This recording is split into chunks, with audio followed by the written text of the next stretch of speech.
ये कहने पे मजबूर हूँ कि मुझे डिसअपॉइंटमेंट है दीनदारों से, और डिसअपॉइंटमेंट मुझे ये है कि मैं हैरान होता है इतने सख्त जुमले कि I hate my mother, I hate my father, मेरे फादर ने मेरे लिए कुछ किया नहीं है। अभी हम दुनिया में नहीं आते तो माँ जो है वो सेक्रीफाइस करने लग जाती है, अपनी रातों को सेक्रीफाइस करती है, अपनी सेहत को सेक्रीफाइस करती है, उसकी बॉडी चेंज होती है। यानी एक औरत जो है वो बहुत कॉन्शियस होती है अपने फिगर, अपने लुक्स के बारे में, वो परमानेंटली उसको सेक्रीफाइस कर देती है कि जब चाइल्ड बर्थ के बाद उसके प्रोपोर्शंस चेंज होते हैं। शोहरों पे इतना प्रेशर है यार, मैंने वर्ल्ड टूर का प्रेशर, मालदीव्स का प्रेशर, बाली का प्रेशर, टर्की जाना है टर्की का प्रेशर। इंस्टाग्राम जो है ना, ठीक है उसके फायदे भी हैं बट रियली उसका नुकसान बहुत ज्यादा है, क्योंकि एवरीवन इज एन इन्फ्लुएंसर। मतलब कोई फायदा नहीं, छोड़ देना चाहिए ये बिल्कुल इंस्टा सही, वगैरह सब, क्या आई फायदा। एग्री अहमद भाई, नुकसानात ज्यादा है। लव जो है ना वो डिटरमिन होता है सेक्रीफाइस से। कितना आप सेक्रीफाइस करते हो अपने बिलवेड के लिए, उतना आप उससे प्यार करते हो। मेजॉरिटी मैन अभी भी हमारे माशरे के वो यही मेहनती मर्द है,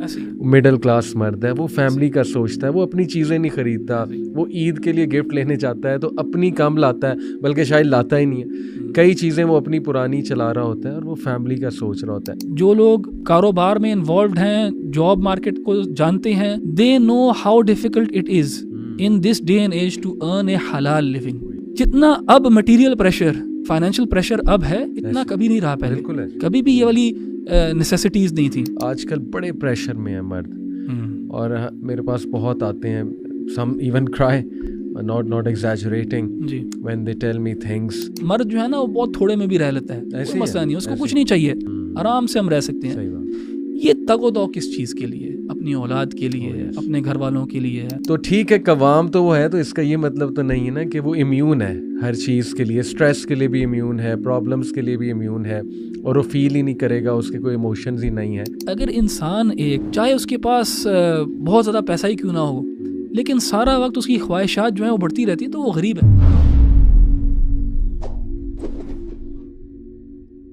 अहमद भाई जज़ाकल्लाह खैर, बड़े अरसे बाद आपके साथ एक पॉडकास्ट हो रहा है, एंड ऑलवेज अ प्लेजर, बड़ा अच्छा लगता है आपसे डिस्कशन करके। और हमारी ऑफ कैमरा तो बहुत होती हैं, हाँ जी, तो मैंने कहा व्हाई नॉट ऑन कैमरा, इंशाल्लाह लोगों का भी फ़ायदा हो। हमारी ऑफ कैमरा वॉक्स काफ़ी होती हैं। Yes. वॉकिंग एंड डिस्कशन, ये बेस्ट कॉम्बो है, वॉकिंग एंड डिस्कशन। आपके साथ इसीलिए मज़ा आता है। अल्लाह ताला बरकत दे माशाल्लाह आपको। अहमद भाई, अक्सर हम अपनी स्टोरी ऑफ चेंज का जिक्र करते हैं, और बहुत से यंगस्टर्स भी आजकल, आपको पता है कि ये एक वो ट्रेंड भी है, और ठीक है, मैं इसको वो नहीं समझता मायूब, अच्छी बात है कोई इंस्पायर हो जाए आपकी स्टोरी ऑफ चेंज से। बट उसमें एक चीज़ हम मिस कर जाते हैं जो आपने इस तरफ तवज्जो दिलाई थी। इनफैक्ट इस पॉडकास्ट के पीछे इंस्पिरेशन भी वही है जो अभी आपने माशाल्लाह मौलवी विद एन एटीट्यूड पॉडकास्ट में जिक्र किया, पेरेंट्स के रोल का, स्पेशली फादर के रोल का। कि हम अक्सर स्टोरी सुना रहे होते हैं ना, मैंने ये किया फिर ये हुआ, और मतलब उसमें मी बहुत होता है कि may be I did something great, but we forget कि कितनी दुआएं, कितनी मेहनतें उसके पीछे पेरेंट्स की। यानी मैं भी आपको बताऊंगा इंशाल्लाह मेरी मदर का रोल, फादर का भी, बट उसमें आपने स्पेसिफिकली अपने फादर का माशाल्लाह जिक्र किया, अल्लाह उनकी हिफाजत करें। आई विल लाइक कि हम आज जो है ना ये पॉडकास्ट डेडिकेट करें पेरेंट्स के एफर्ट को, स्पेशली मेन हमारी सोसाइटी में उनका रोल जो है, और they are very under appreciated, parents in general, but man, मैं आपको बता रहा हूँ अहमद भाई, फेमिनिज़म का दौर है, वुमेन राइट्स पे बहुत बात होती है, और ठीक है होनी चाहिए, मैं इसका इनकार नहीं करता, but man specially middle class man बहुत अंडर अप्रिशिएटेड हैं। मतलब जॉब्स करते हैं, झिड़कें खाते हैं ऑफिसेज की, घर आते हैं प्रेशर में, घर को भी मैनेज करते हैं। तो आई विल लाइक कि आप इस पे इंशाल्लाह I want to discuss with you. एक तो आप अपने फादर के बारे में माशाल्लाह दोबारा बताइए, और the role of your family in your change, फिर मैं भी इंशाल्लाह शेयर करूँ। अली भाई, ये ना जो स्टोरी ऑफ चेंज है ना, अक्सर लोग पूछते भी हैं और हम भी बयान करते हैं। ज़ाहिर है एक कॉन्शियस डिसीजन थी आपकी ज़िंदगी में भी, मेरी ज़िंदगी में भी, जहाँ पे हमने डिसाइड किया कि इस्लाम को हमने, या अल्लाह सुब्हानहू व तआला को हमने प्रायोरिटाइज़ करना है, फोर फ्रंट पर रखना है। अपनी ज़िंदगी को कुछ हद तक चेंज करना है। यानी मैं अगर अपनी बात करूँ तो 2006, 7, 8 वाला अहमद और 2009, 10, 11 वाला, उसमें बहुत ज़्यादा फ़र्क है, बहुत ज़्यादा। यानी मेरी ज़िंदगी में एक चेंज आया बहुत ही, यानी हर लिहाज से। यानी जो मुझे जानते हैं मेरे दोस्त, उनको भी इस चीज़ का पता है कि मेरा उठना बैठना सब कुछ चेंज हो गया। अच्छा, मैं अक्सर ना आपने भी मेरे से शायद ही कभी सुना होगा कि मैंने कोई स्टोरी ऑफ चेंज के बारे में अपने बारे में बात की हो। यानी मैं कोशिश करता हूँ कि मैं इसको अपने लिए अवॉइड करूँ, क्योंकि मुझे लगता है कि जब इंसान बात करता है ना अपने बारे में, तो अगर आप बार बार करोगे ना अपने बारे में बात, तो शायद आपके अंदर ना अपने बारे में ही कुछ स्टीरियोटाइप्स जो है ना रीअफर्म होते जाएं। और तो मैं अवॉइड करना चाहता हूँ कि इंसान जो है ना बहुत अपने बारे में बात करे कि मैंने ये किया और मैंने ऐसे किया, और इसके अंदर जो है ना इंसान फिर सबकॉन्शियसली लोगों को एक लिहाज से इम्प्रेस कर रहा होता है अपने से। ऐसे। और हमारा मकसद होना चाहिए कि हम अल्लाह ताला से लोगों को जोड़ें।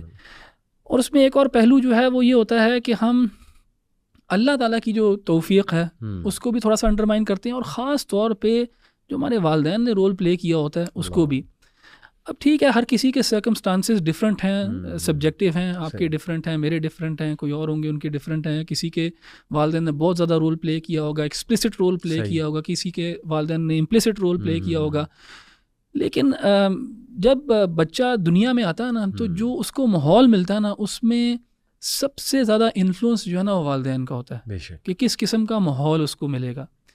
मैं समझता हूँ कि मुझे जो माहौल मिला ना उसने बहुत ज़्यादा मुझे फ़ायदा दिया, इन द सेंस कि उसने मेरे अंदर एक ये खुदा खौफी और कुछ रेड लाइंस जो हैं हमारे घर में सेट हुई हुई थी, और सारे वालिदैन सेट करती हैं। कभी कभार वो एक्सप्लिसिटली स्टेट होती हैं, कभी कभार इम्प्लिसिटली आपको पता होता है कि यार ये काम मैं नहीं कर सकता, ये काम जो है मेरे वालिदैन को बर्दाश्त नहीं होगा, और फिर वो ख़ुद भी मिसाल बनती हैं। तो वो सब चीज़ों ने मेरे ऊपर एक रोल प्ले किया। पहले तो अल्लाह ताला की तरफ से, इसमें तो कोई शक नहीं है कि अल्लाह इंसान के दिल में क्या डालता है क्या नहीं डालता, किस किस्म का माहौल देता है। लेकिन वालिदैन, वाकई में आपकी बात ठीक है कि वालिदैन जो हैं वो अंडर अप्रिशिएटेड हैं, और हम लोग कभी कभार जो है उनको वो वाला क्रेडिट नहीं देते जो उनको ड्यू होता है। और आप देखें कि अल्लाह ताला ने, जब मैं स्टोरी ऑफ चेंज के बारे में बात करता हूँ तो मैं चाहता हूँ कि मैं अल्लाह ताला को सबसे पहले रखूँ, उसके बाद वालिदैन को। और आप देखेंगे अल्लाह ताला ने कुरान में भी ऐसे ही किया है कि अल्लाह ताला ने अपने आप को सबसे पहले रखा है और फिर वालिदैन के बारे में कहा है कि इनके साथ हुस्न सलूक। तो आई थिंक हमें भी ना इस चीज़ को अप्रिशिएट करना चाहिए डीप सेंस के अंदर। मैं भी अहमद भाई अपनी लाइफ देखूँ तो 2007 में कॉन्शियस डिसीजन जो आपने कहा ना वो लिया कि now I get really need to get serious. But उससे पहले की लाइफ अगर हम देखें ना तो मेरी वालदा का वालिद दोनों का रोल है। एक तो वो माशाल्लाह कुछ रूल्स डिफ़ाइन करने में, घर का माहौल, फिर मस्जिद की तरफ तरगीब दिलाने में, फिर वैसे भी कैरेक्टर बिल्डिंग में। मुझे अभी तक याद है ए लेवल्स में मैं बहुत ज़्यादा कुछ आप कह लें ऐसे डेंजर में था कि I could have gone to a very wrong side. तो मेरी वालदा, मुझे याद है, हालांकि मुझे ये बात नहीं पता थी, ये तो बाद में मुझे बात एहसास हुआ कि ये होता था। वो मेरे टीचर्स के पास जाती थी विदाउट टेलिंग मी, क्योंकि उस टाइम पता लगता तो मैं गुस्से होता कि आप क्यों गई, और उन्हें जाकर कहती थी कि ये इसमें बड़ा पोटेंशियल है, ये इंटेलिजेंट है, ज़हीन है, लेकिन बस आप माइंड ना कीजिएगा, थोड़ी शरारतें ये वो, तो आप इसका ख्याल रखें। इस तरह की बातें मुझे बाद में टीचर्स ने बताई। सुभान अल्लाह, जब मेरा एडमिशन हो गया GIK में कि ये तो तुम्हारी वालदा की दुआएं हैं, इस तरह वो तुम्हारे लिए दुआ करती थी, आती थी, तो शी एंश्योर्ड कि ना उनको भी जा कहना कि इसको इनकरेज किया करें, इसको जो है ना वो ख्याल रखा करें। तो अब देखें, ये सुनने में छोटी चीज़ है लेकिन इतनी बड़ी चीज़ है, सुभान अल्लाह। और मुझे याद है वो टीचर्स ना फिर मुझे इनकरेज करने लग गए, वो मुझे कहने लग गए एकदम से कि यार ये प्रॉब्लम तुमने बड़ी अच्छी सॉल्व की, अच्छा मैं जो सवाल का जवाब दूँ उस पर स्पेशल एप्रिसिएशन, एनकरेजिंग हो गए। और मैं समझूँ पता नहीं मेरा कोई कमाल है, लेकिन उसके पीछे जो हिडन एक वो सुभान अल्लाह वालदा जा रही हैं। अभी भी कभी मेरे पास कुछ वालदैन आते हैं ना, स्पेशली मदर्स, और इसी तरह कहती हैं कि सर आप प्लीज़, ये हमारा बच्चा आता है आपकी क्लास में तो इसको स्पेशल ज़रा आप यूँ इनकरेज करें। सुभान अल्लाह, मुझे वो टाइम याद आता है और मुझे हैरानगी होती है उन बच्चों पे कि वो अभी भी तंग कर रहे हैं वालिदैन को, अभी भी कहते हैं कि आपने हमारे लिए किया क्या है, और ज़बरदस्ती कि आपने हमें ये नहीं दिया वो नहीं दिया। सुभान अल्लाह। तो इफ़ आई लुक बैक, वाकई ही एक तो अनकॉन्शियस रोल बहुत है वालिदैन का। जैसे वालिद माशाल्लाह उनका घर पे टाइम आना, टाइम पे घर आना, फिर हमारे साथ खाना खाना, ये सबलिमिनल मैसेजेस होते हैं ना कि फैमिली इज़ इम्पॉर्टेंट और फैमिली को टाइम देना है। फिर माशाल्लाह एक डिसिप्लिन का माहौल मेंटेन करना।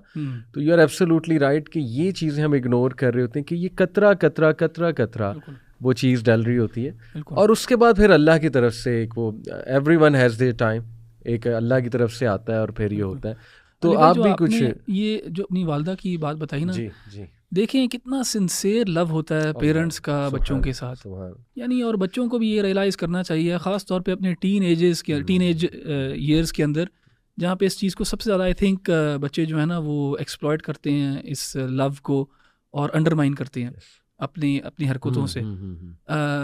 वालिदैन का जो लव है ना अपने बच्चों के साथ, उससे ज़्यादा प्योर और सिंसियर कोई प्यार नहीं है। बिल्कुल। और यानी आपके दोस्त, आपके एनीवन एंड एवरीवन जो हैं, दे शुड कम सेकंड, क्योंकि जो what concern the parent has for their child वो हम एक्सपीरियंस नहीं कर सकते जब तक कि हम खुद पेरेंट ना बने। और ये हकीकत है कि जब इंसान खुद पेरेंट बन जाता है तो वो उसको सेंस भी करता है। अब देखें ना, आपकी वालदा आपके बारे में इतना कंसर्न्ड है कि she is going out of her way, speaking to those teachers, उनसे अपोलोजाइज भी कर रही हैं, रिक्वेस्ट भी कर रही हैं, अपने आप को नीचे कर रही हैं। और वालिदैन का जो है ना, उनकी पूरी ज़िंदगी जो है वो ये है सेक्रीफाइस अपनी औलाद के लिए। माँ का सेक्रीफाइस तो शुरू हो जाता है, अभी हमने सांस भी नहीं लिया होता, अभी हम दुनिया में नहीं आते तो माँ जो है वो सेक्रीफाइस करने लग जाती है, अपनी रातों को सेक्रीफाइस करती है, अपनी सेहत को सेक्रीफाइस करती है, उसकी बॉडी चेंज होती है। यानी एक औरत जो है वो बहुत कॉन्शियस होती है अपने फिगर, अपने लुक्स के बारे में, वो परमानेंटली उसको सेक्रीफाइस कर देती है कि जब चाइल्ड बर्थ के बाद उसके प्रोपोर्शंस चेंज होते हैं तो वो खुशी से करती है औलाद के लिए। यानी अभी इंसान आया नहीं होता तो उसने पहली तकलीफ देना शुरू की होती है वालिदैन को, और वालिदैन जो है वो खुशी से इस चीज़ को एक्सेप्ट करते हैं। तो ये असल जो प्यार है ना, लव जो है ना, वो डिटर्मिन होता है सेक्रीफाइस से। कितना आप सेक्रीफाइस करते हो अपने बिलवड के लिए, उतना आप उससे प्यार करते हो। यानी अल्लाह ताला से भी अगर हम दावा करते हैं ना अल्लाह ताला से मोहब्बत का, तो मोहब्बत का सबूत जो है वो सिर्फ ज़बान या दिल का इकरार नहीं है, वो है कि इंसान सेक्रीफाइस कितना करता है अपने अमल से। और आप देखें, इंसान का बच्चा जो है वो सबसे वनरेबल है मैमल्स में से। बाकी आप जितने मैमल देखें वो भी पैदा होता है तो उसके बाद उसने भागना होता है कि वो शेर ना आके पकड़ ले तो वो भागने शुरू कर देती हैं। इंसान का बच्चा आप सोचें कि 2 साल तक वो कुछ भी नहीं कर सकता, कुछ भी नहीं कर सकता। यानी अल्लाह ताला ने इंसान को इतना वनरेबल रखा है एक स्टेज के ऊपर, यानी उसी से हमें ह्यूमिलिटी आ जानी चाहिए। यानी जो वालदा करती है बच्चे के लिए उन इनिशियल स्टेजेस के अंदर, यानी उसके डाइपर्स चेंज करने से लेके खाना खिलाने में सारी रात जागे रहने से, यानी बच्चा जो है छोटा वो 8 घंटे की नींद नहीं लेता, लेकिन वालदा जो है वो उसके साथ जागती है, अपनी हर चीज़ सेक्रीफाइस करती है। और तब से लेके जब तक वो बूढ़ी नहीं हो जाती ना, तब तक उसकी फीलिंग्स अपने बच्चे के लिए वही रहते हैं। तो हमारा भी एक रेसिप्रोकल अंदाज होना चाहिए ना लव के साथ, इवन दो हम वो कर भी नहीं सकते, वल्लाही हम वो नहीं कर सकते, क्योंकि अल्लाह ताला ने नेचुरली ख़ास तौर पे वालदा के अंदर जो है ना ये एक सेक्रीफाइस का जज्बा रखा है, हम नहीं कर सकते। मुझे एक रिवायत याद आई, उमर इब्न ख़त्ताब ने एक बंदे को देखा, एक यमनी को, उसने अपनी वालदा को अपने कंधों पे बैठा के उसको तवाफ़ करवाया, 7 चक्कर लगाए उसने उसको कंधों पे उठा के। तो जब पूछा गया कि क्या इसने अपनी वालदा का हक अदा किया है, तो उससे कहा गया कि बिल्कुल भी नहीं, हरगिज़ नहीं। यानी तो हमारा जो रिलेशनशिप है ना अपने पेरेंट्स के साथ, वो रेसिप्रोकल होना चाहिए। यानी बच्चों की पूरी कोशिश होनी चाहिए कि वो ना रेसिप्रोकेट कर सके उनका लव। और देखिए अली भाई, मैं ना the stage where I am at in life ना अभी, यानी ऑलमोस्ट 40 ईयर ओल्ड, तो अब मैं क्योंकि ख़ुद भी औलाद वाला हूँ, तो एक जो पर्सपेक्टिव है ना वो बिल्कुल चेंज हो जाता है इंसान का। यानी अल्लाह ताला ने कुरान में कहा कि बलग़ 40 सना के बारे में, 40 साल के बारे में कहा कि इंसान जो ना दुआ करता है, रब्बी औज़िअनी अन अश्कुर निअमतक अल्लती अनअमत अलैया व अला वालिदै, कि वो अपने लिए दुआ करता है कि मैं मुझे तौफीक दे कि मैं शुक्र तेरा अदा कर सकूं उन नेमतों का जो तूने मेरे ऊपर अता की और मेरे वालिदैन के ऊपर। वो अस्लिह ली फ़ी ज़ुर्रियती आगे आता है कि और मेरी औलाद की भी इस्लाह करे, मेरी औलाद की भी तू इस्लाह कर, या मुझे तौफीक दे कि मैं अपनी औलाद की इस्लाह कर सकूं। तो यानी एक स्टेज आती है इंसान की ज़िंदगी के अंदर कि जब वो ज़ाहिर है वो ख़ुद भी किसी की औलाद में से होता है और फिर उसकी अपनी भी औलाद होती है। तो जब आपकी अपनी औलाद होती है ना, आपको तब पता होता है कि यार मैं इनके लिए क्या फ़ील करता हूँ। और यही फीलिंग्स मेरे पेरेंट्स मेरे लिए लगते थे और उन्होंने अपने आप को बिल्कुल काटा। जैसे मैंने सेक्रीफाइस की बात की, वालिदा की सेक्रीफाइस, एक वालिद की भी सेक्रीफाइस जो वालिद करता है औलाद के लिए, जिस तरह वो अपना सीना काटता है, जिस तरह वो खून पसीना अलग करता है, यानी इसकी मिसाल नहीं है कहीं पे। और वालिद जितना स्ट्रेस बर्दाश्त कर रहा होता है ना अहमद भाई, एक तो जॉब का वो अलग स्ट्रेस है, फिर उसने घर के सारे स्ट्रेसेस उठाने हैं, क्योंकि वालिदा भी वालिद से ही शेयर करती हैं। एक तो बच्चों के बिहेवियरल इश्यूज़ हो गए, फिर कोई वैसे कोई ज़िंदगी का सीरियस इशू चल रहा है, फिर कोई प्रॉब्लम आ गया बच्चों की लाइफ में, दे मेस्ड अप और उन्होंने अपने आप को किसी प्रॉब्लम में इन्वॉल्व कर दी। मुझे याद है, अब ज़्यादा पर्सनल बातें ज़ाहिर मैं बता नहीं सकता, मुनासिब नहीं है, लेकिन वैन एवर मुझे जहाँ तक याद आता है, जब भी I was in a serious trouble of any sort, like behavioural issue और एनीथिंग, कंप्लेंट, यूनिवर्सिटी का कोई इशू, आप यकीन करें कि माय फादर, हालांकि मेरी यूनिवर्सिटी में, हम फैसलाबाद तब रहते थे, वहाँ पे सेटल्ड थे, अब्बू की जॉब वहाँ थी, तो वो all the way from Faisalabad to GIK, it is 8 to 9 hours travel. और पिंडी से तब जो है ना वो मोटरवे नहीं थी GIK तक, 2006-07 की बात कर रहा हूँ मैं, और वो सिर्फ वो वैन चलती थी, 60 रुपये उसका रेंट होता था, मुझे अभी तक याद है। आपके तो भाई भी पढ़े हुए हैं, जी। आपको तो पता होगा।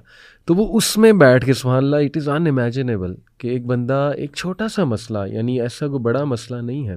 मुझे जैसे याद है कि एक बार मैं बीमार हो गया, मेरा मेडिकल सेंटर में इलाज वहाँ हुआ, लेकिन मुझे हीलिंग नहीं मिली। All the way my father came और वो मुझे लेकर गए वापस, जस्ट इसलिए आए कि मुझे लेकर जाएँ, हालांकि आई could have come with someone else. अब ये चीज़ें उस वक्त हमें लगता था यार ये क्या, ये भी कोई चीज़ है, बट वही आपने बात की कि जब हम खुद बच्चों वाले होते हैं, फिर सुभान अल्लाह हम ये चीज़ें नोट करते हैं, everything they did for us has added up something to us 100%। तो इसी तरह वालिदा का सुभान अल्लाह, वो तो एक अलग ही स्टोरी है कि किस तरह हिडन उन्होंने जा के किस तरीके से, फिर दुआएं, वो एक अलग स्टोरी है कि पता नहीं दुआएं उन्होंने कहाँ की हैं, क्या की हैं, क्या विजन बनाया हमारे लिए, सुभान अल्लाह।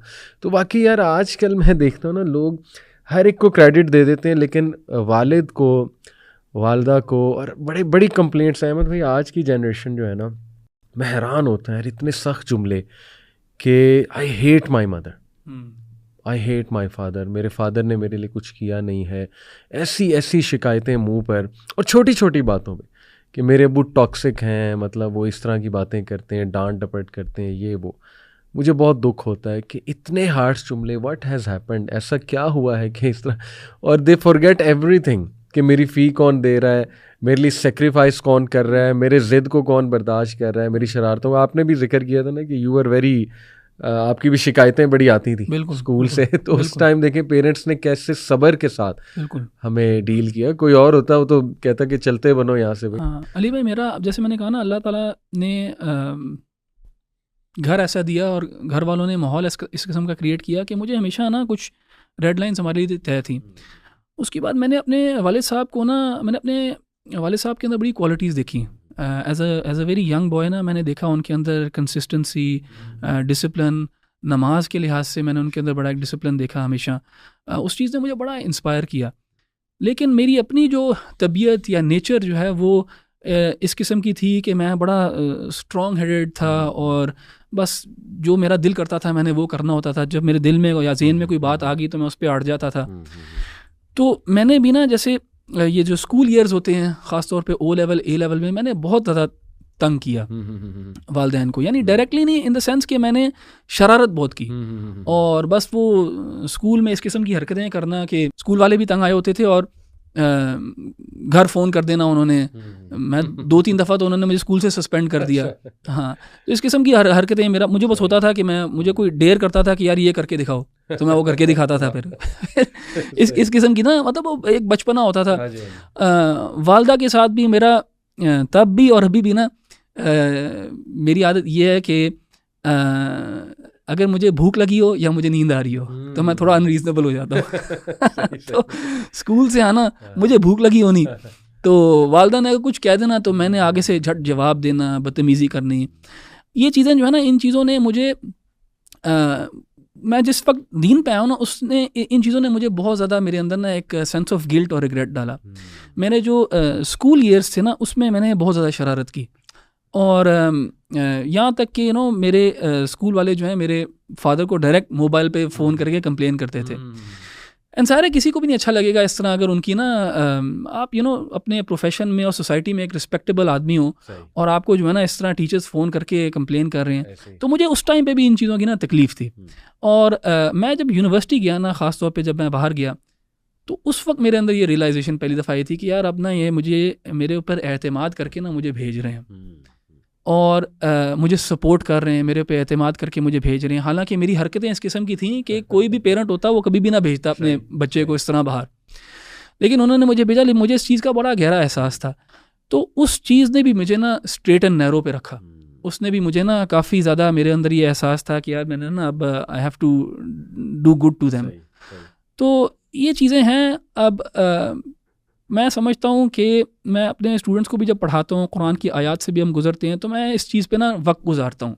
किस चीज़ पे? यानी वालिदैन के हुकूक और एहसान उनके साथ।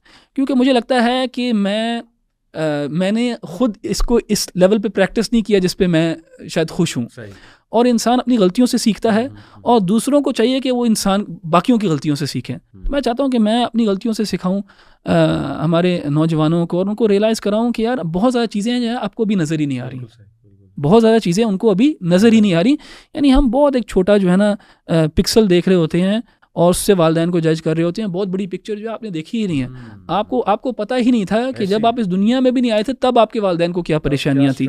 हाँ, तब क्या आपके वालिद सोच रहे थे कि यार जब मेरी औलाद होगी तो मैं कैसे सपोर्ट करूँगा, कैसे सस्टेन करूँगा। ये फाइनेंशियल प्रेशर्स वगैरह ये बहुत यानी दे टेक अ टोल। तो यानी हमें बच्चों को ना ये चीज़ें, इनको उसका पर्सपेक्टिव नहीं होता और बहुत यानी छोटी छोटी चीज़ों पे फोकस कर रहे होते हैं कि मेरे साथ क्या कर दिया अबू ने, मुझे डांट दिया तो ये मुझे टाइम नहीं देते या मुझे झिड़क देते हैं या क्या नहीं। और इसमें मैं कहता हूँ कि ठीक है, पेरेंट्स परफेक्ट नहीं होते, इसमें कोई शक नहीं है। ठीक है, जाविया है देखने का। अगर मैं भी एक जाविये से देखने लग जाऊँ तो शायद मैं भी कंप्लेन करने लग जाऊँ। लेकिन जब आप होलिस्टिकली देखते हो तो आपको पता लगता है कि यार बहुत ज़्यादा चीज़ें हैं जो हमने अभी अप्रिशिएट नहीं की, जो हमारे लिए करते हैं। और देखें, एक टाइम आएगा सही, मैं आई डू बिलीव दिस कि एक टाइम आएगा सही कि जब आप अप्रिशिएट करोगे, और वो टाइम ख़ास तौर पे तब होगा जब आप खुद इस पोजीशन के अंदर होगे, जब आप खुद जो है ना औलाद वाले होगे, बच्चों वाले होगे। तो क्यों ना इससे पहले इंसान सीख ले और वालिदैन के साथ ना अच्छे अंदाज में पेश आए। मैं ना वो पढ़ रहा था, इमाम अल-बुखारी के कलेक्शन है ना अल-अदब अल-मुफरद, उसमें जो पहला चैप्टर है ना वो पेरेंट्स के ऊपर है। और उसमें एक रिवायत है कि अबू हुरैरा फरमाते हैं कि वो अपनी वालदा के करीब रहा करते थे। तो जब भी वो अपने घर से निकलते थे ना, तो वालदा के घर के बाहर दरवाजे के बाहर उनको आवाज़ लगाया करते थे, उनको दुआ दिया करते थे। पहले सलाम करके फिर दुआ देते थे कि अल्लाह ताला आप पे रहम करे क्योंकि आपने मेरी तरबियत की और मेरी परवरिश की। तो वो आगे से वापस दुआ देती थी कि अल्लाह ताला तुम पे भी रहम करे, तुम बड़े अच्छे बेटे रहे और बड़े फरमानदार बेटे रहे हो मेरे। तो उन्होंने जब भी घर से निकलना तो इस तरह की कॉन्वर्सेशन करनी अपनी वालदा से, और जब भी घर आना वापस तो इस तरह की कॉन्वर्सेशन करनी, यानी एक अप्रिशिएट करना वालिदैन को। तो हमें भी ना चाहिए कि हम ब्रॉडर पर्सपेक्टिव से सोचें कि यार हमारे वालिदैन ने हमारे लिए किया क्या है और हम रेसिप्रोकेट करने की कोशिश करें। अच्छा अहमद भाई, स्पेसिफिकली मैं आज मर्द की सेक्रीफाइसेस पे बात करना चाह रहा हूँ। जैसे मैंने शुरू में भी इस तरफ इशारा किया कि औरत की सेक्रीफाइस, उसके राइट्स पे बहुत बात होती है और होनी भी चाहिए, लेकिन समवेयर डाउन द लाइन हम बहुत ज़्यादा निगलेक्ट कर रहे हैं, स्पेशली मिडिल क्लास मर्द है ना, यानी उसे ना बड़ा एक नेगेटिव पोर्ट्रे करके पेश किया जाता है। और आजकल बड़े प्रेशर में है मर्द, और मेरे पास बहुत आते हैं, some even cry, not exaggerating, when they tell me things. तो बड़ा प्रेशर है आज के मर्द पे ना, मतलब ब्लेम भी उसी को जा रहा है सारी चीज़ों का, फिर मेहनत भी उसी ने करनी है, इमोशंस पे कंट्रोल भी उसी ने करना है, बिकॉज आजकल हमारी अवेयरनेस ये ज़्यादा बढ़ गई ना कि वो कवाम है। तो ठीक है, कवाम तो वो है, तो इसका ये मतलब तो नहीं है ना कि वो इम्यून है हर चीज़ के लिए, स्ट्रेस के लिए भी इम्यून है, प्रॉब्लम्स के लिए भी इम्यून है, और वो फील ही नहीं करेगा, उसके कोई इमोशंस ही नहीं है। तो सम वे डाउन द लाइन हमने शायद ना उसे बहुत ही स्ट्रॉन्ग समझ लिया है मर्द को, और बस हर चीज़ वो करे, हर चीज़ उसने मैनेज करनी है। मैं आपको मिसाल देता हूँ, यानी आई नो मैन अहमद भाई, एंड आई एम श्योर आप भी जानते होंगे, जिन्होंने पूरी पूरी यार ज़मीनें बेच के अपने बच्चों को बाहर भेजा हुआ। और इनफैक्ट सम मेट मी उधर, मैं लंदन गया, डिफरेंट सिटीज़ यूके में गया, आपको पता है वहाँ पे जो बच्चे आते हैं यार, वो किस तरह उनके पेरेंट्स सब कुछ बेच कर उन्हें वहाँ पे भेजा होता है, क्योंकि यहाँ स्कोप नहीं बन रहा होता, फिर कहते हैं चलो बेटा फिर बाहर चले जाओ, लेकिन वो उसके पीछे क्या मेहनत होती है। Some have sold their property, some have sold their houses, और पता नहीं क्या क्या किया होता है। तो वो अगर आप उनकी लाइफ देखें ना, तो अपने लिए चीज़ें नहीं खरीद रहे होते, but no one is appreciating. यानी वो जाएंगे ना तो बेगम के लिए या जाएंगे तो बच्चों के लिए पहले सोचेंगे, इस बात को कोई अप्रिशिएट नहीं कर रहा, कोई नोट नहीं कर रहा। उसके बाद हर चीज़ का फ़ौरन से ब्लेम उस पर, हर प्रॉब्लम का ब्लेम उस पर आता है। उसके बाद जो है ना उसके इमोशंस को एक्नॉलेज नहीं किया जा रहा, यानी वो स्ट्रेस में है एक बंदा, वो अब ऑफिस से आया है, वहाँ पता नहीं किसकी झिड़कें उसने सुनी है, क्या पॉलिटिक्स होती है ऑफिस में आपको भी पता है। अब वो घर आएगा तो पहले तो चले एक माहौल था कि उसको पहले काम डाउन किया जाए, उसको थोड़ा सा वेलकम किया जाए। अब इतनी ये बात हुई है कि देखिए your problems are your problems, office के प्रॉब्लम आपके प्रॉब्लम है, वो घर में आके जो है ना आप एटीट्यूड नहीं शो कर सकते।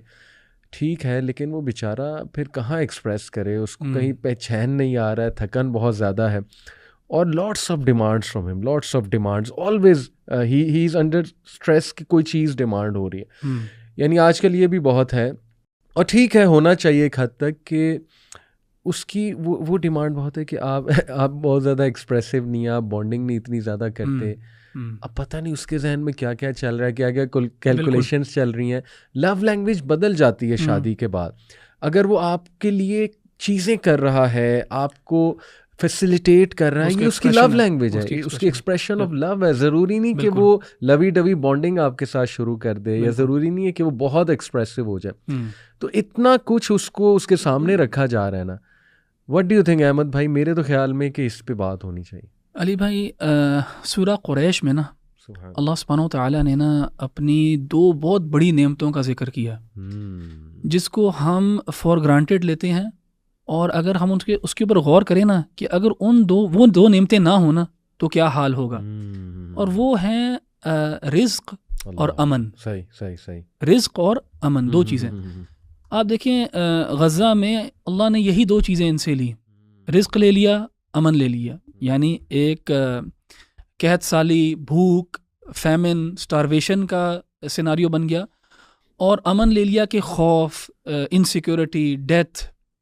यानी रिज़्क और अमन ये अल्लाह ताला की बहुत बड़ी नेमतें हैं। अल्लाह ताला ने अल्हम्दुलिल्लाह हमें इस मुल्क में दी हैं, और अल्लाह ताला से दुआ है कि इसको बरकरार रखेगा इंशाल्लाह अल्लाह ताला हमारे लिए। ये बहुत बड़ी नेमतें हैं अल्लाह ताला की। बिल्कुल सही। इसी की एनालॉजी अगर आप देखें तो मर्द जो है ना वो घर में भी ये दो चीज़ें लेके आता है, रिस्क लेके आता है और अमन, स्टेबिलिटी देता है, सिक्योरिटी देता है। सही। और अगर उसको आप इक्वेशन से निकाल दें तो अमन जो है उसमें कमी हो जाती है, इनसिक्योरिटी हो जाती है, और रिस्क में तो वाफिर कमी हो जाती है, क्योंकि वो ब्रेड विनर है फैमिली का। सही। अब देखें, दो एस्पेक्ट्स के बारे में ना मैं ख़ास बात करना चाहूँगा। एक तो ये कि the modern world we are living in today, ये इतना मटेरियल डिमांड करता है, इतना मटेरियल डिमांड करता है, इतना फाइनेंस डिमांड करता है, इतनी मेहनत डिमांड करता है कि तारीख में पहले कभी भी इतनी नेसेसिटीज़ नहीं जुड़ी हुई थी इंसान के साथ। यानी अब आपके लिए ना गाड़ी नेसेसिटी बन गई है। सवारी जो है, गाड़ी होगी, मोटरसाइकिल होगी, आपके लिए नेसेसिटी है। सही बात। छत जाहिर है नेसेसिटी है, आपके सर के ऊपर छत नेसेसिटी है। बिजली जो है वो नेसेसिटी है। इस गर्मी के अंदर एयर कंडीशनर जो है नेसेसिटी है। बच्चों को स्कूल भेजना नेसेसिटी है। ये नेसेसिटीज़ हमने बना ली हैं अपने ऊपर। ये कोई एक्सट्रावेगेंस नहीं अब कंसिडर किया जाता हमारे उर्फ के अंदर, ये नेसेसिटीज़ हैं। इन नेसेसिटीज़ को पूरा करने के लिए, इस पहिए को चलाने के लिए बहुत तेज़ भागना पड़ता है इसके अंदर, और तारीख में कभी भी ऐसे नहीं हुआ। सो वो जो मर्द के ऊपर बर्डन और प्रेशर है ना, just to make ends meet, just to make sure कि उसकी नेसेसिटीज़ उसकी फैमिली की और उसकी पूरी हो जाए, वो यानी बहुत एक्सट्रीम है। यानी इस वक्त बहुत ज़्यादा लोग जो हैं वो 2-2, 3-3 जॉब्स करते हैं। सुबह अगर 8 बजे निकलते हैं तो शाम 8-9 बजे वापस आते हैं। तो क्यों कर रहे हैं वो? यार अली भाई, मैं अपनी बात करूं और आपकी भी, और वैसे मर्द जो है ना वो बहुत थोड़े में भी रह लेता है, कोई मसला नहीं, उसको कुछ नहीं चाहिए। यानी मैं अगर अपने बारे में वल्लाही आपको बात करूं, मुझे कुछ नहीं चाहिए, मैं ज़मीन पे सो सकता हूं, मुझे कोई मसला नहीं है, आराम से हम रह सकते हैं। ये तगो-दो किस चीज़ के लिए? अपनी औलाद के लिए, अपने घर वालों के लिए है। और जो मर्द है ना वो खुशी फील करता है अगर उसके घर वाले खुश हैं, अगर उसके वालिदैन जिनके लिए वो अब वो प्रोवाइडर बन गया है, और उसकी औलाद और उसकी अहलिया जो है उसके लिए प्रोवाइड करना उसकी खुशी है, उसका वही एक्सप्रेशन ऑफ लव है। अगेन देखें, लव को हमने जो है ना थोड़ा सा मिसअंडरस्टैंड किया कि love is all about words. Love is not about words, love is about sacrifice. असल चीज़ है कुर्बानी। जैसे मैंने वालदा के बारे में बताया ना कि वालदा अगर बच्चे को नहीं भी हर रात को आई लव यू कहती है ना, तो बच्चे को पता होना चाहिए कि माँ कुर्बानी कितनी देती है। इसी तरह बाप भी जो है और शोहर भी जो है वो जो कुर्बानी देता है ना, वो उसका एक्सप्रेशन ऑफ लव है। उससे ज़्यादा एक्सपेक्ट करना जो है वो ठीक है, अगर वो कर ले तो अल्हम्दुलिल्लाह, लेकिन उससे एक्सपेक्टेशन ज़्यादा नहीं रखनी चाहिए, क्योंकि ये देखें बहुत इंपॉर्टेंट एस्पेक्ट है। जैसे मैंने कहा, तारीख में जितना अब मटीरियल प्रेशर, फाइनेंशियल प्रेशर अब है, इतना कभी नहीं रहा पहले। कभी भी ये वाली नेसेसिटीज़ नहीं थी, ये बिजली के बिल देना, ये सारी चीज़ें जो हैं। सो इसमें ना हमें इस चीज़ को अप्रिशिएट करना चाहिए, मर्दों के सेक्रीफाइस को। दूसरी बात जो है वो ये है, इसी से जुड़ी हुई है, वो ये कि अब जिस एज में हम रह रहे हैं, ये एज है हाइपर इंडिविजुअलिज्म का। यहाँ पे इंडिविजुअल जो है ना, फर्द जो है वो बहुत बड़ी चीज़ बन गया अब। यानी हम पहले रहते थे कबीलों में, ख़ानदान होते थे, बरादरियाँ होती थी, एक इवन नेबरहुड जो होता था उसके अंदर भी एक दूसरे के साथ बहुत मिलजुल था, बहुत ज़्यादा इकट्ठे रहना था, एक दूसरे की मदद करना था।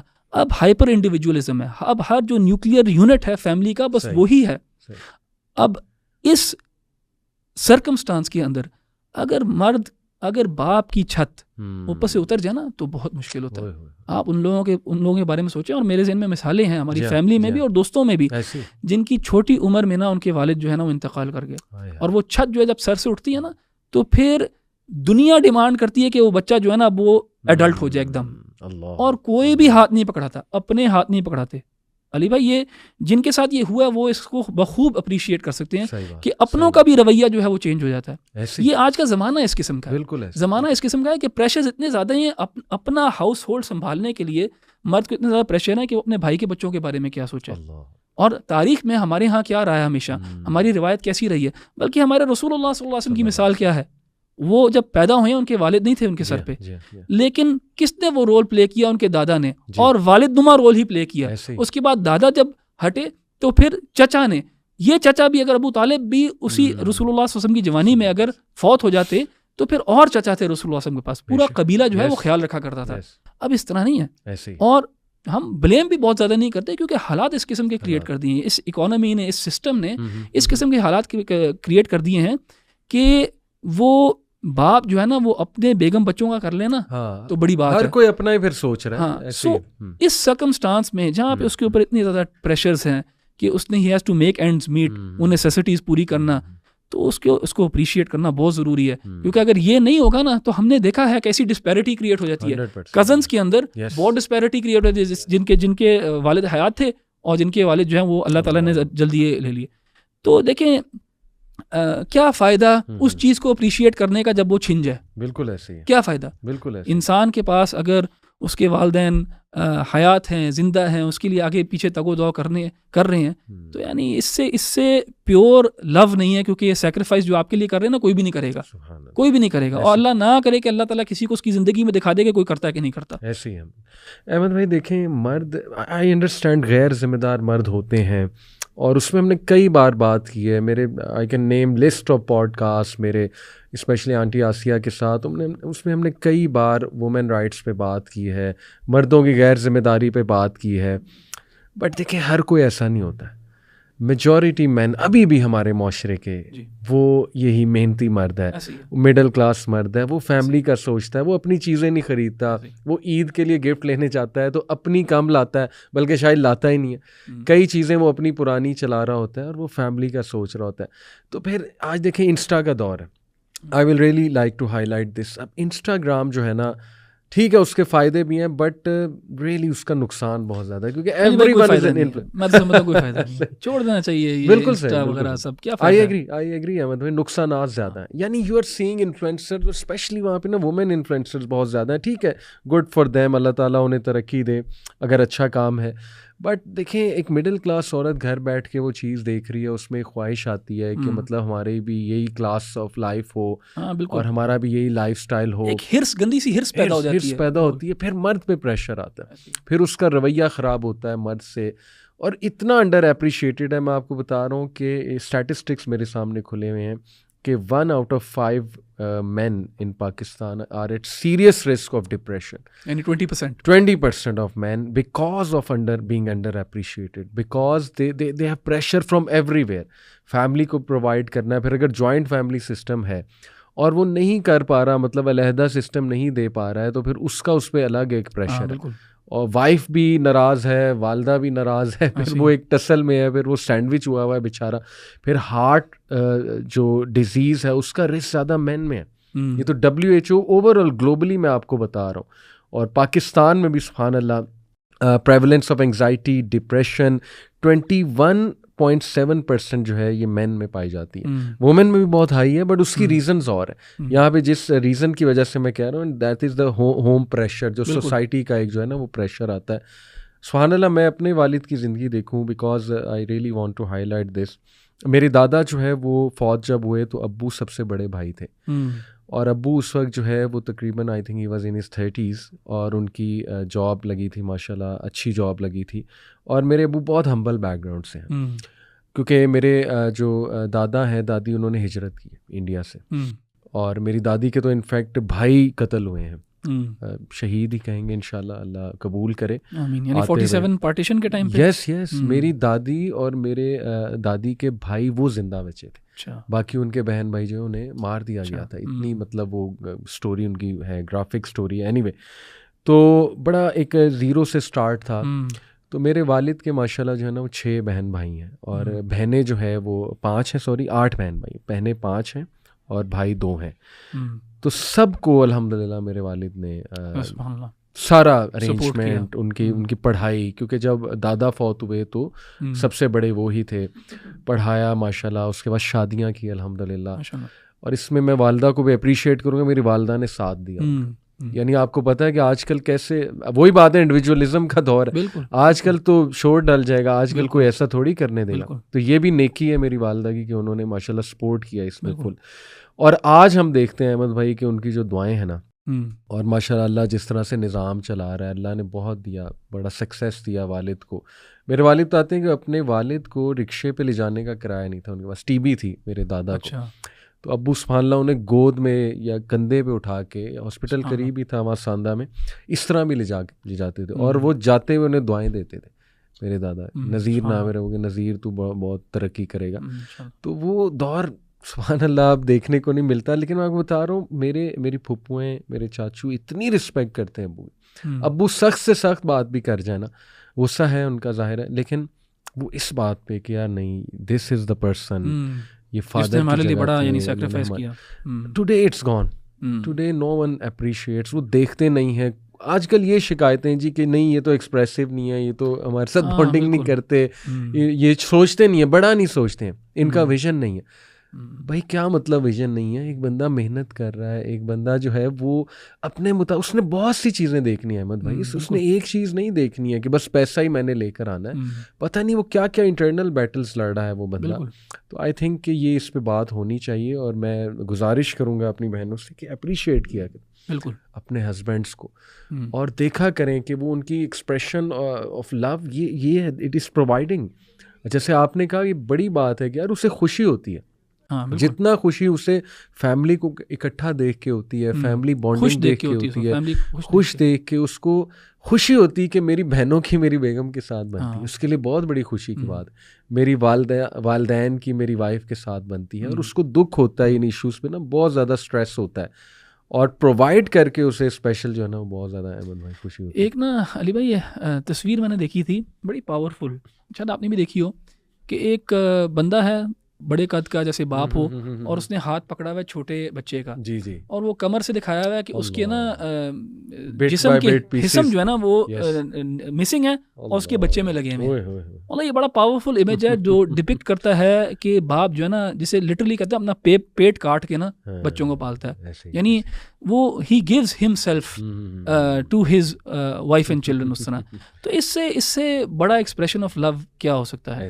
और ये जैसे आपने कहा ना कि ठीक है एक्सेप्शंस होंगे टू दिस रूल, यानी कुछ होंगे मर्द जो नहीं इस तरह सेक्रीफाइस करते होंगे, लेकिन मेजॉरिटी के ऊपर हम बात करें ना, मेजॉरिटी तो इसी तरह है जो कि बाहर जाके खून पसीना अलग कर रही हैं और अपने घर वालों के लिए कर रहे हैं और किसके लिए कर रहे हैं, अपनी उनकी डिज़ायर्स जो हैं वो सेकंड होती हैं, थर्ड होती हैं और अपनी फैमिली की जो है वो फर्स्ट प्रायोरिटी के ऊपर होती हैं। तो हमें ना इन चीज़ों को रियलाइज़ करना चाहिए कि छोटी छोटी चीज़ों को ना देखें, जिसे कहते हैं बिगर पिक्चर को देखें, और अगर वो देखी जाएगी तो फिर जेन्युइन अप्रिशिएशन होगी। अहमद भाई देखें, मैं अपने वालिद की बार बार बात कर रहा हूँ क्योंकि मेरे सामने उनकी एक मिसाल है और इससे हर वो बंदा रिलेट कर सकता है जो आज भी कर रहा है। यानी मेरे आपको पता है वालिद ने बाहर का खाना नहीं खाया कभी, वेरी रेयर कि उन्होंने होटलिंग कभी जो है ना वो की हो। हाँ, हमें करवाई है बचपन में, हमने उनके पैसे ले लेके घर भी बहुत ज़्यादा ऑर्डर्स किए हैं छुप छुप के, लेकिन इट इज़ वेरी रेयर कि उन्होंने ख़ुद कोई होटलिंग की हो या वो दोस्तों के साथ कोई होटलिंग करने गए हो। आपको पता है कि he has been to Murree only twice in his life, only twice. Once was जब वो अपने शादी के बाद हनीमून और वंस इज़ कि वो दादी के साथ गए थे, उसके बाद he has never been to Murree. और हम देखें आजकल देखें औरतें डिमांड्स आ रही, टर्की, शहरों पे इतना प्रेशर है यार, मैंने वर्ल्ड टूर का प्रेशर, मालदीव्स का प्रेशर, बाली का प्रेशर, टर्की जाना है, टर्की का प्रेशर। ठीक है भाई, वर्ल्ड एक्सप्लोर करना चाहिए, इस हराम नहीं इसको कहते। वो क्या क्या करे वो बेचारा, मतलब वो सेविंग कर रहा है, उसके जहन में कुछ और है कि इस सेविंग से हम लॉन्ग टर्म चलेंगे, लेकिन प्रेशर आ रहा है कि नहीं ये भी करना है, ये भी करना है, ये भी करना है। सुभान अल्लाह। तो एक तो मेरे ख्याल वो थोड़ा सा सिस्टर्स को भी मैं कहूँगा माइंड ना करें कि वो कमी हो गई है उन औरतों की जो ना ट्रूली अंडरस्टैंड करती थी उस शोहर के विजन को। जैसे मेरे वालिद का होता है ना, उन्होंने होटलिंग इतनी नहीं की, वालदा को बाहर नहीं इतना लेके गए, बट नो कंप्लेंट्स। आज तक मैंने इस पर फाइट नहीं देखी वालदा की कि वो मेरे वालिद को कहें कि आप मुझे बाहर नहीं ले जाते या आप जो है होटलिंग नहीं कराते। हालांकि मेरे अबू सीनियर पोस्ट से रिटायर्ड, ग्रेड 20 में रिटायर्ड हैं, गवर्नमेंट सर्वेंट माशाल्लाह, लेकिन ऐसी सादगी। अभी मैं कोई ब्रांडेड चीज़ ला के देता हूँ ना उन्हें, वो उनकी इतनी सादा जहनीत है अहमद भाई, वो रख देते हैं और पहनते नहीं हैं। यानी वो सादा जहनीत नहीं देखिए, नहीं ये चीज़ ना सिर्फ ख़ास फंक्शन पे निकलेगी, यानी हालांकि नॉर्मल सी चीज़ होती है, पहनने वाली चीज़ होती है, चप्पल है, कोई ऐसे जॉगर्स ला दिया आराम दे, लेकिन नहीं, वो जहनीत ये कि पुरानी ही चीज़, यानी इसको इतना वैल्यू करते हैं नई चीज़ को कि बस इसको मैं सेंध के रखूंगा और जब एक मौका होगा तो उसमें पहनूंगा। और हमें देखें, हम ये जूते रोल रहे हैं हमारे स्केचर्स के, नए हम लेते हैं, हर साल हमें चीज़ नई लेनी है। तो यार ये सुभान अल्लाह, ये कनात पसंदी जो है ना, contentment with what you have, ये बहुत बड़ी नेमत है अल्लाह सुब्हानहू तआला की तरफ से ना।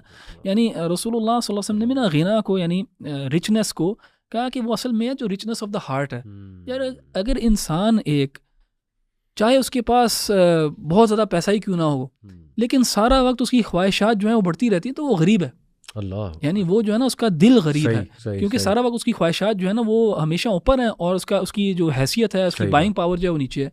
लेकिन एक इंसान जिसकी ख्वाहिशात इतनी ज़्यादा नहीं है, ऐसे। तो वो कंटेंटमेंट जो है ना वो बड़ी वैल्यूबल चीज़ है। और आपने बिल्कुल सही निशानदेही की कि ये जो सोशल मीडिया ना, ये इसको तबाह करता है, क्योंकि वो it is advertising and people are advertising their best lives. हालांकि उनके पता नहीं घर में कितने को मसाइल होंगे, क्या होंगे, हस्बैंड एंड वाइफ जो है उनके कितने प्रॉब्लम्स वगैरह होंगे, लेकिन वो एडवर्टाइज जो कर रहे हैं वो हम यहाँ इस ट्रिप पे जा रहे हैं, ऐसे कर रहे हैं, वैसे कर रहे हैं। एंड देखिए, अगर आप इस मीडिया को बहुत ज़्यादा कंज्यूम करेंगे ना, तो it will have an effect on you. बिल्कुल, आप you will start judging your life through their lens. देखने लग जाएंगे कि यार देखो ये तो यहाँ जा रही है, तो वो कर रहे हैं, वो XYZ कर रहे हैं और हम इधर हैं। तो वो ये हेल्दी चीज़ नहीं है किसी भी रिलेशनशिप के लिए और किसी भी माइंडसेट के लिए। 100% अहमद भाई, मैं तो ड्रामास को भी ब्लेम करूँगा, बल्कि 100% ब्लेम करूँगा। ये हम TV हो गया, ये जो भी चैनल्स हैं, शुक्र है मैं तो नहीं देखता, लेकिन I get so many data from the youth. वो कहते हैं इस पर आप बात करें, हर ड्रामे में अमीर लड़की दिखाई जा रही है, ब्रांडेड उसकी चीज़ें दिखाई जा रही हैं, एक बड़ा ज़बरदस्त सा घर दिखाया जा रहा है। अमीरों के ड्रामाज हैं यार, मिडिल क्लास या लोअर मिडिल की तो बहुत कम स्टोरीज़ हैं। अफेयर्स पे ड्रामास बन रहे हैं, फिर वो एक बॉस दिखाया हुआ है उसका अपनी सेक्रेटरी के साथ अफेयर है, फिर जो आपस में जॉइंट फैमिली में रह रहे हैं उनके आपस में अफेयर्स दिखाए, और इतने हाई फाई घर दिखाए जा रहे हैं। उससे क्या होगा, एक सबलिमिनल मैसेज है, ख्वाहिशात बिल्ड होंगी। और बल्कि इस पे रिसेंटली किसी एक्ट्रेस ने मेरे ख्याल बात भी की है, मुझे उनका नाम भूल गया, कोई सीनियर एक्ट्रेस है, उन्होंने कहा है कि ये ड्रामास तो अमीरों के लिए हैं, ये मिडिल क्लास के लिए तो है ही नहीं। मतलब जो the kind of clothes you are showing, the brand you are showing, jewellery you are showing, हर चीज़ ग्लैमर, हर चीज़ ग्लैमर। तो फिर जो हमारी ये 80s और 90s वगैरह में जो ड्रामे थे या जो प्रोडक्शन थी वो ज़्यादा रियलिस्टिक थी एंड ज़्यादा इंडिजिनस थी, ऑर्गेनिक थी टू द पीपल। 100%। अब आई थिंक वो जो बहुत ज़्यादा एक्सट्रावेगेंस और बहुत ज़्यादा ये चीज़ें दिखाते हैं, बिल्कुल ये this place with your mind ना, आप हमेशा फिर अपने आप को इसी तरह देखोगे एंड वो डिप्रेशन और एक सैडनेस ही रहेगी। और उनकी थीम बड़ी अच्छी थी अहमद भाई, ऑल्दो ठीक है उनमें हम नहीं कहते प्योरली इस्लामिक ड्रामास थे, लेकिन मैसेज अच्छा था। मुझे याद है बड़े बड़े ऐसे ड्रामास थे, मिडिल क्लास बंदे की स्टोरी, उसकी सेक्रीफाइसेस पे बात हो रही है। आज हर ड्रामे में आपको जो है ना वो नज़र आ रहा है कि विलन जो है ना वो मर्द ही है, मतलब मर्द ही बुरा है। तो आई थिंक कि ये भी बहुत बड़ा फैक्टर है। एक ड्रामाज, एक इंस्टाग्राम, तो मेरी तो ख़ास दरख्वास्त है बहनों से कि प्लीज़ अपने घर को बचाएं। और मायूसी हमारे सोसाइटी में क्यों इतनी बढ़ती जा रही, डॉक्टर हमाद के साथ मेरा टॉपिक ये था मायूसी, अभी जब रिसेंटली पॉडकास्ट किया तो अहमद भाई उन्होंने भी यही बात की कि देखें जब आप एक फ़ेक लाइफस्टाइल उसी को चेज़ करेंगे ना, आर्टिफिशियल पन को आप चेज़ करेंगे और आर्टिफिशियल स्टैंडिंग को आप चेज़ करेंगे, यानी रैंकिंग को बच्चों के हवाले से, अपने हवाले से, तो फिर मायूसी ही फैलेगी। Because not everyone can achieve that. बल्कि मैं आपको अपनी बात बताता हूँ, मैं भी आपको बताया था कुछ दिन पहले यहाँ राया, DHA राया, वैसे मैं अवॉइड करता हूँ यार वो जगह, कहना तो नहीं चाहिए, मुझे तो बड़ी वहाँ से नेगेटिव एनर्जी आती टू बी ऑनेस्ट। एनीवे मैं वहाँ गया तो एक होटल था, वो मैं वहाँ गया तो अहमद भाई हर गाड़ी, फॉर्चूनर, लैंड क्रूज़र, ऑडी, हर गाड़ी दूसरी गाड़ी वो गुजरे। अब मैं अपनी गाड़ी का वेट कर रहा हूँ, वॉले में दी हुई थी। आप यकीन करें मुझ पे क्या असर हुआ, मैं बहुत खुल के पर्सनल बात बता रहा हूँ। मैं घर आया हूँ रात को, मिसान बैंक की वेबसाइट पे मैंने लीज पे गाड़ियाँ देखना शुरू कर दिया कि आजकल मैं अच्छी गाड़ी कितने में मिल रही है यार, ज़रा देखो तो सही। अपना एटलस मोटर्स की मैंने खोली, उनकी कौन कौन सी है, होंडा की कौन कौन। नहीं इफेक्ट तो करता है इंसान के। कुछ देर बाद मुझे एहसास हुआ यार मैं क्या कर रहा हूँ, अल्लाह ने 2 गाड़ियाँ दी हैं, इंशाल्लाह अल्लाह और देगा, हर्ज कोई नहीं अगर आपके पास वसाइल हैं। But why put yourself in a situation यार जहाँ पे आप प्रेशर भी लो just to show people, just to compete. और मासरत के साथ ये चीज़ हमारी बहनों में बहुत आ गई बिकॉज ऑफ द ना यू नो इन्फ्लुएंस जल्दी होती हैं औरतें, इसके फ़ायदे भी हैं, इसीलिए ज़्यादा औरतें दीन की तरफ भी जल्दी आती हैं। आपने देखा इसकी पॉजिटिव साइड भी है, बट अनफॉर्चुनेटली इसकी नेगेटिव साइड भी है कि बहुत जल्दी इन्फ्लुएंस होके और फिर वो सारा प्रेशर जो है वो मर्द पे आता है। तो जस्ट समथिंग एल्स आप if you like to share. हाँ जी अली भाई, मैं ना आपने ना स्टोरी ऑफ चेंज से शुरू किया। जी हाँ। और मैं ना इस चीज़ के ऊपर बड़ा सोचता हूँ कि क्या वजह है कि अल्लाह ताला ने ना मुझे ये नेमत दी दीन इस्लाम की, और अल्हम्दुलिल्लाह 2009 से मैं दावती सरगर्मियों में हूँ मशगूल, और अल्हम्दुलिल्लाह अल्लाह ने तौफीक दी कि कुछ अरबी भी सीखी, कुछ पढ़ने का भी अल्हम्दुलिल्लाह शौक़ पैदा हुआ। 10 साल हो गए अल्हम्दुलिल्लाह। मैं एक दावती वेबसाइट के साथ भी एसोसिएटेड हूँ, उसके थ्रू अल्हम्दुलिल्लाह बहुत ज़्यादा लोगों ने इस्लाम कबूल किया और अल्लाह ताला ने मुझे सबब बनाया। तो मैंने बहुत इस चीज़ के ऊपर गौर किया कि वाई मी, वाई डिड अल्लाह सुब्हानहू तआला चूज़ मी। जिन लोगों के साथ मैं उठा बैठा और बड़ा हुआ वो शाज़ ही उनमें से हैं जो 5 वक्त नमाज भी पढ़ते होंगे, तो अल्लाह ताला ने मुझे क्यों ये तौफीक दी? क्योंकि वल्लाही मैं नहीं समझता कि मैं बहुत नेक था और बहुत मैंने कोई दुआएं की इस चीज़ के लिए, कुछ भी नहीं किया मैंने। लेकिन अल्लाह ताला ने एक तोहफ़ा दिया, तो एक इंसान के ऊपर है कि वो रिफ्लेक्ट करे कि वाई मी, क्यों मुझे ये अल्लाह ताला ने मेरे साथ ऐसे क्यों मामला किया। और ज़ाहिर उसके अंदर एक ज़िम्मेदारी भी है कि अल्लाह ताला ने अगर तुम्हें चुना है या तुम्हें तौफीक दी है तो फिर तुमसे पूछा भी जाएगा, तो उसके ऊपर भी इंसान को एहसास होता है।